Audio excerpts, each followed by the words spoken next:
Hello everyone, so let us just try to solve this problem. The problem is estimate the ground state energy of a particle of mass m in a box with a potential equal to 0 for x ranges from 0 to a and v is equal to infinity otherwise.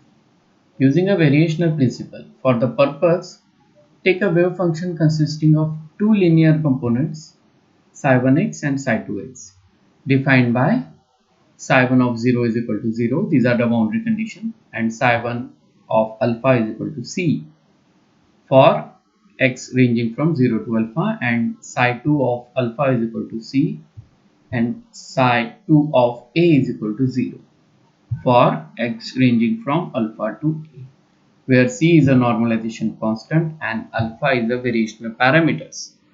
So our wave function consists of two linear components of psi1x and psi2x. And just let us first analyze this boundary condition of psi1x first. So I can see at this point psi1 of 0 is 0. The wave function is 0 at this point. Psi1 of alpha is equal to c. So let there be some alpha over here. So this is 0. This is alpha. So at this point we have some value c of the wave function. So this is the trial wave function that we have to take. We have to also set trial wave function should also satisfy the boundary condition. So at alpha the value is c. So this is for psi1x, and let us see what is psi2x. Psi2x at alpha is also c, means at alpha its value is also c, and psi2 of a, where a is greater than alpha, let's say somewhere over here, and its value is 0, and both are a linear wave function. So you can see, of course, here it is 0, here it is, so let wave function be like this. I can draw a line over here. So this is psi1x, and then psi2x will decrease like this. So this is psi1 and this is psi2, and this point is at psi1 and psi2 of alpha is equal to c. Okay, so now what is psi1? Just write down psi1 in proper function form. I can write down this as, I can obviously say this is a line passing through origin. So the equation is y is equal to mx. So some constant into x. But we know at alpha this point should be c. So it is easily, we can see this constant should be c by alpha. And for psi2, of course, it is a function of x, psi2 of x. We can see the line is not passing through, so we can easily see the equation of this line as a minus x divided by a minus alpha. Okay, you can also verify this, how this equation of line comes out to this. Okay, so now we have psi1 and psi2, and of course this psi1 exists for x from 0 to alpha, and this psi2 for a alpha to a, x going from alpha to x, and all other places this psi of x is equal to 0 otherwise. On this and over here the wave function is 0. Okay, now first task in variational principle to obtain the normalization constant. So let us just write, our first step is to obtain normalization constant. Okay, so we know now the wave function is valid from 0 to a only, so I just write down 0 to a psi square of x dx should be equal to 1, or you can write mod psi square of dx should be equal to 1, but we know psi of x has two components, psi1 and psi2, so we will split this integral into two parts, psi1 from 0 to alpha and psi2 from alpha to A. So, and substituting these values, so these become c square by alpha square 0 to alpha x square dx plus c square divided by a minus alpha whole square alpha to a minus x whole square, and these are the straightforward integral. So this is c square by alpha square, and this is alpha cube by 3 plus c square a minus alpha whole square, and for integral for this is what is, so this will be a minus x whole cube divided by 3, also there will be a minus sign, so just make this sign as minus and it will vary from alpha to a. Okay, so let us just continue solving this to the next page. Okay, so what we get from above, that c square by 3 alpha plus c square by 3 a minus alpha, this should be equal to 1. So I can see c square alpha by 3 here minus c square alpha by 3 from this bracket. So we get c square a by 3 should be equal to 1. So we get c is equal to root 3 by a. Okay, so first step is clear, and also just writing down psi1 and psi2 since we know what is c. So psi1 is root 3 by a x by alpha, and psi2 of x is also root 3 by a and a minus x divided by a minus alpha. Okay, so now what we have to calculate, energy as a function of alpha, which is nothing but expectation value of Hamiltonian operator. We have seen this multiple times. So generally, what is the standard form of Hamiltonian? We use as psi star minus h bar square by 2m del 2 plus v. This is a standard form we use, and let's say d tau or dq bar. And now here we use del 2, but in the last problem 2, in the last video, we have seen that this del 2 can be replaced with del whole square and eliminating this minus sign. Here there is also one problem, and because of that problem we cannot use del 2. Let us just look at this figure for our function. You can see the derivative psi dash is discontinuous over here. Okay, because slope is changing upwardly, so psi dash is discontinuous, therefore there is no meaning to del 2. Okay, so del 2 is not valid, and in this case also, this is also one of the reason we use a different form of our Hamiltonian, which is this, and del psi star del psi and plus v psi star psi. So this form we use. Okay. Now continuing with this form, of course this is for 3D, and our example is in one dimensional. So E of alpha I will write down as h square by 2m 0 to a d psi by dx whole square dx. And why the potential term doesn't exist over here? Because in the problem it is clearly stated. Let us look at the problem, that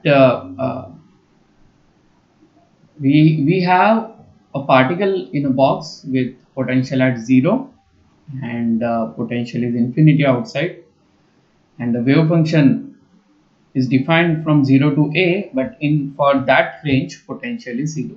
So we are not including potential term over here. So only we have to deal with kinetic energy term. And as we know, this 0 to a gets split into two parts, h square by 2m 0 to alpha d psi 1 by dx whole square dx plus h square by 2m alpha to a d psi 2 by dx whole square dx.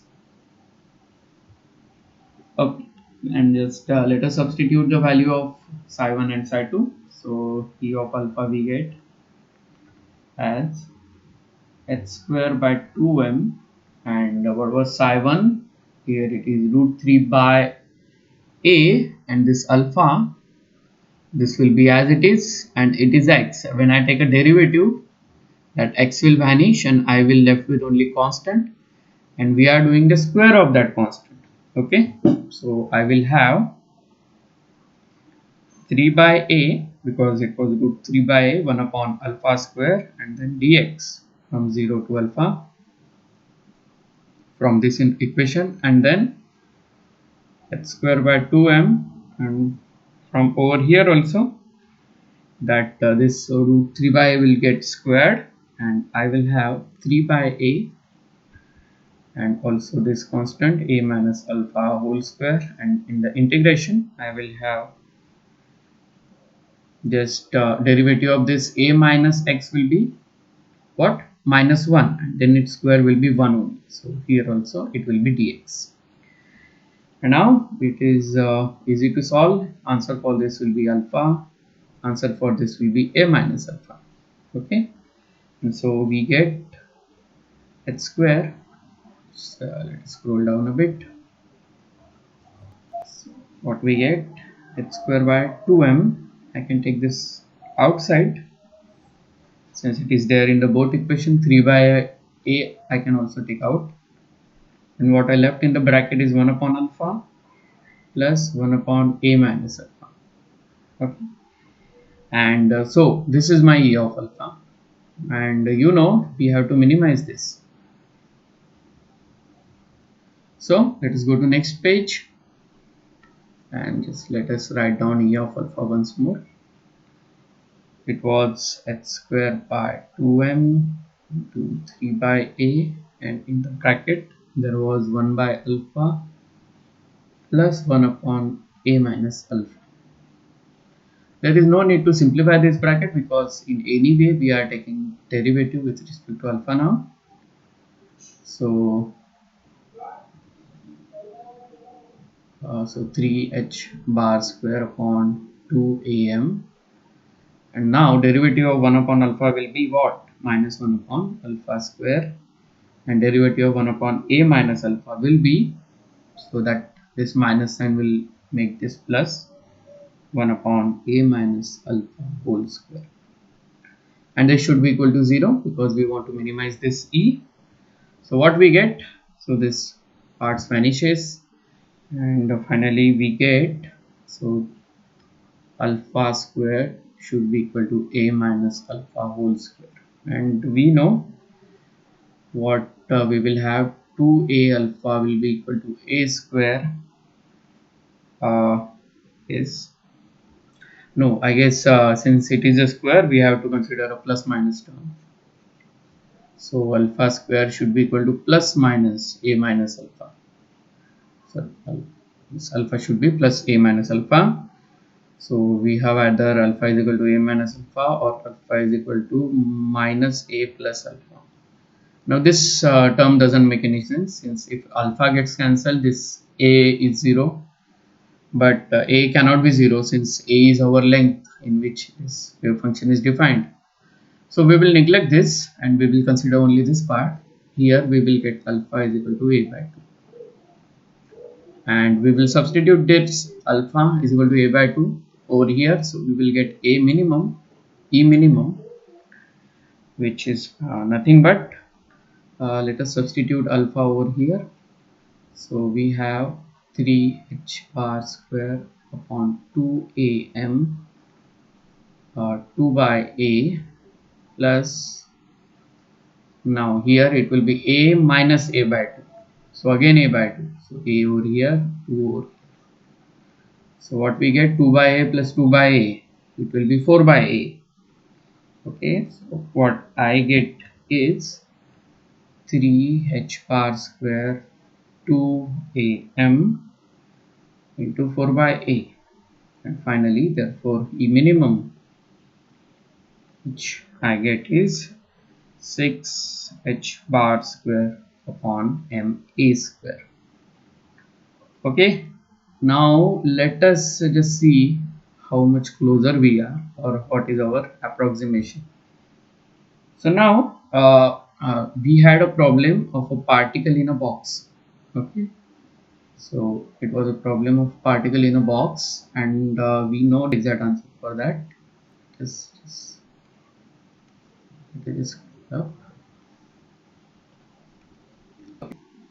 So it was a particle in a box and two wave function, and we can calculate the exact answer for this, and exact answer gives the result as let me just add now. So, and of course this is a ground state energy what we calculate. So for exact ground is equal to h bar square pi square upon 2 a square m. So this is what we get if we found out the exact result. This pi square, we know what is pi square. It is 3.14 square. Okay, which is nearly 9. So 9, nearly 9 point something, and then divided by 2. So I can just this part pi square by 2, I can approximate it as 5. So 5 h square upon m a square. So this is exact answer, and the answer I got was 6 h bar square upon m a square. So quite close. So even though my I have taken the root of variational principle to calculate approximate answer, it just differ by what you say, some percentage, 16.66% I guess, both the answer. So it's okay fit for variational principle. In actuality, if we draw the graph, the graph we got I have drawn earlier, but if you draw exact graph, you will get something like this, and the graph that we consider for a trial wave function was something like this. Okay, so our peak was at C, and we have already calculated what was C. It was root 3 by a, but in actuality, for exact wave function, the peak comes for root 2 by a. So yeah, we know that this was obtained through variational principle, and this was obtained through exact wave function. So okay, so this is it for now. We will see one more problem in variational principle, and then we will move towards the perturbation theory. Thank you.